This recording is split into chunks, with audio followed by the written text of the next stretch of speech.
Hi everyone. तो इस video में हम एक और रीअरेंजमेंट कवर करेंगे, फेरिस की रीअरेंजमेंट।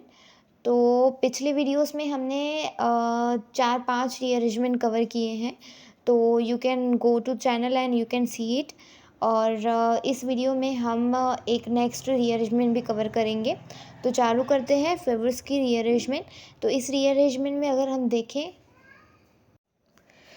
तो यहाँ पे अल्फ़ा हेलो कीटोन हमारा रिएक्टेंट है और ईस्टर हमारा प्रोडक्ट है, और ये reaction in the presence of alkoxide हो रही है। Alkoxide in the sense means ये क्या होता है, NaOMe हो सकता है, NaOED हो सकता है, मीन सोडियम मिथॉक्साइड हो सकता है, सोडियम मिथॉक्साइड हो सकता है। ये वाले रिएजेंट इसमें यूज़ किए जाते हैं। और आप डेफिनेशन भी लिख सकते हैं, यहाँ पे लिखी हुई है, यू कैन राइट। और फिर हम सबसे पहले अल्फ़ा हेलो कीटोन का स्ट्रक्चर देखते हैं। यहाँ पे जैसे कि आप देख सकते हैं मेंशन है, तो यहाँ पे जो अल्फ़ा मेंशन किया है तो वो वाला अल्फ़ा कार्बन है। तो अल्फ़ा कार्बन क्या होता है, किसी भी फंक्शनल ग्रुप के साइड वाला कार्बन जो होता है वो अल्फ़ा कार्बन होता है। तो ये अल्फ़ा कार्बन है। अल्फ़ा कार्बन पे हमें 2 फंक्शनल ग्रुप दिखाई दे रहे हैं, एक तो कीटोन वाला C डबल बॉन्ड O, और एक दिख रहा है Cl मीन्स हैलोजन।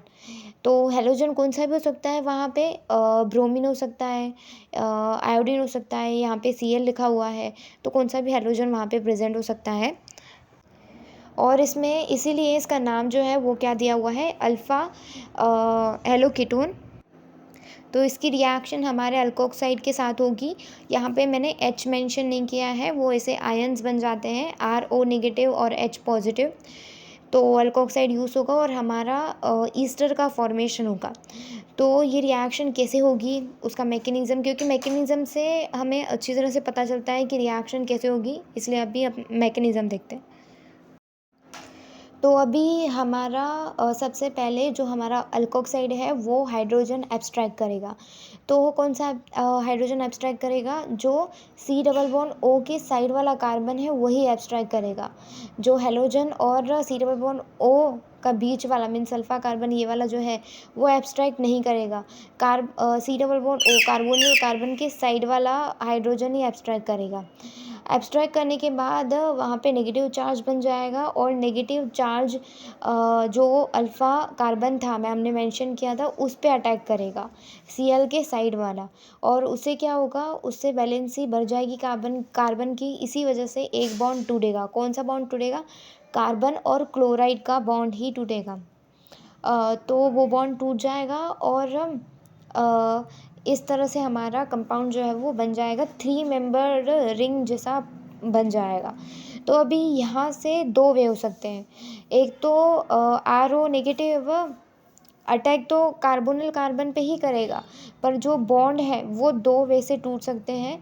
अगर CH2 के साइड से एक सिंगल बॉन्ड टूटा तो इस तरह का हमारा कंपाउंड बनेगा, ईस्टर जो है वो CH2 पे लग जाएगा। और अगर CH वाला बॉन्ड हमारा टूटा तो जो हमारा ईस्टर है वो CH पे लगेगा, COR ग्रुप जो है वो ईस्टर ग्रुप है, तो वहाँ पे लग जाएगा। और नेगेटिव चार्ज स्टेबलाइज करने के लिए वहाँ पे H+ जो है वो लग जाएगा। तो इस तरह से हमारा ईस्टर का फॉर्मेशन होगा अल्फ़ा हेलो कीटोन से। तो अगर ये मैकेनिज़्म भी इजी ही है, और अगर आप 2-3 बार इसको अगर लिख के देखेंगे एक रफ़ शीट पे बिना देखे, एक बार समझ लेना और फिर बिना देखे 2 या 3 बार लिख लेना, यू कैन अंडरस्टैंड एंड आप बिना देखे लिख भी लेंगे। So thank you.